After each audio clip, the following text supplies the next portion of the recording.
The Mexican authorities were in for a life-changing surprise when they invaded what seemed like a typical border-side house. Welcome to USA Stories channel. Do not forget to subscribe and activate the bell button to receive all new updates. Now let's go to the story. Although they had been tipped off that the property had a covert smuggler's tunnel, what they found out when they looked inside was rather startling. The property in issue was in Tijuana, Mexico, and the entrance to the tunnel was, of all things, hidden behind a wardrobe door. Smugglers had a direct route to deliver illegal drugs from the Mexican city to San Diego, California, thanks to the more than a mile-long tunnel. But the tunnel opening was so tiny that it confused investigators.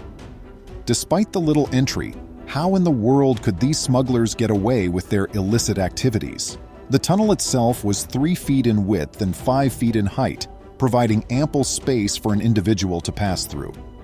The access required a treacherous climb, but that didn't stop the smugglers from attempting. The San Diego tunnel ended at a little opening that might have been covered up with an ordinary trash can.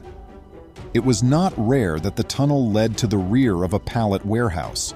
Smugglers frequently purchase respectable companies to conceal their true profit-making endeavors. The authorities waited, knowing that if the tunnel was located, they would need to apprehend the guys who were spearheading the project. They once noticed a truck driving away from the pallet plant. It was traveling to a point in the middle of San Diego. When the time was right, they acted, having watched as the truck was filled with boxes. The vehicle contained drug-filled cartons, thus they were justified in what they did.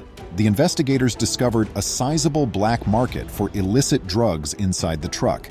It held around 7 tons of marijuana and 1 ton of cocaine together. Although not the greatest quantity of illicit substances ever seized by law enforcement, this was nevertheless a sizable haul. It was now time to start interrogating these alleged smugglers as well as other possible offenders. 6 persons were detained by the authorities in connection with the bust. 3 Mexicans, 2 Cubans, and 1 American were all taken into custody. It was usual to locate criminals on both sides of the border in significant busts like this one. Eventually, the Border Patrol made available images of the smuggler's tunnel as well as information about how it was built. The extent of the tunnel's complex design astounded the authorities. In the event of floods, it included water pumps, ventilation, and power. The fact that everything was dug out by hand and done without the use of machines made it all the more amazing. This tunnel functioned as a successful means of smuggling illicit substances worth tens of millions of dollars for months without the police noticing. Finding them was nearly hard due to the crowded San Diego warehouse and the secret entry in the Tijuana wardrobe. Unbelievably, there are more tunnels like this one on the border than you may imagine. 13 such tunnels have been discovered by officials since 2006. It is unknown for how long this tunnel had been in operation, even though authorities in San Diego had been keeping an eye on the pallet warehouse for a full year prior to their arrest. It may have been one of the tunnels utilized by the notorious drug dealer and escape artist El Chapo, for all the authorities know. José Guzmán. An essential component of the Mexican drug lord Loera's enterprise, better known by his stage name El Chapo, were well-built tunnels. Images of the tunnels he used to get away from his several hideouts were made public by the authorities in 2014. They were quite creative. El Chapo and his associates were so adept at building these tunnels that they even used one to get out of his confinement.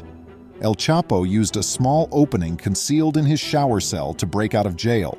The motorbike, converted to travel on a track, was at the end of the tunnel. El Chapo arrived at the exterior of a warehouse around 1 mile distant after traveling. Before El Chapo was apprehended once more, he conducted some further business outside of the law. Drug smugglers are also using sophisticated tunnels more frequently than El Chapo did to get away. Authorities discovered what they dubbed a super tunnel in 2013. It had reinforced walls, lighting, ventilation, and an additional automated track system for convenient transit. It was the length of 6 football fields. Building a tunnel like this might cost hundreds of thousands or even millions of dollars.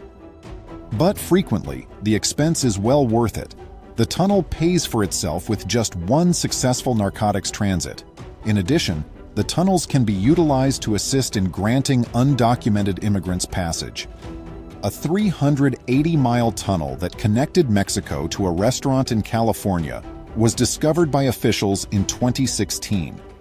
People who were attempting to escape Mexico may have passed via the tunnel because of its size. It is possible that immigrants passing via these tunnels are exchanging their passage for narcotics. Since 1990, authorities have found 115 tunnels that link Mexico to the U.S. There were only 11 of these tunnels found before the September 11, 2001 attacks. Drug traffickers were left with little choice except to develop tunnels or give up their trade due to the increased security measures implemented following those incidents. The use of these tunnels to move products and narcotics is now significantly more challenging because to recent U.S. sanctions. 2 incomplete tunnels are found, and their construction stopped by authorities for every completed tunnel that is found.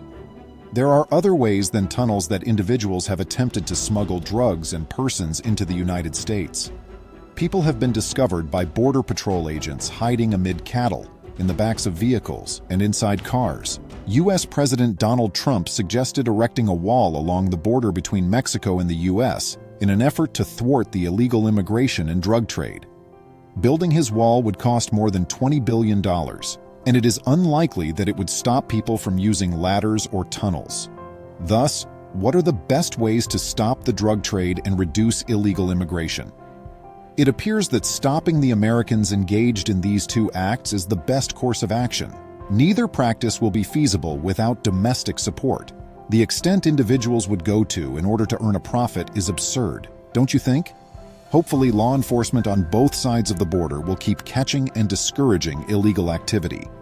Please remember to subscribe to our channel, give us a thumbs up, and turn on the notification bell so you won't miss any of our videos. If you enjoyed the tale, the next video that plays on your screen will probably move you too.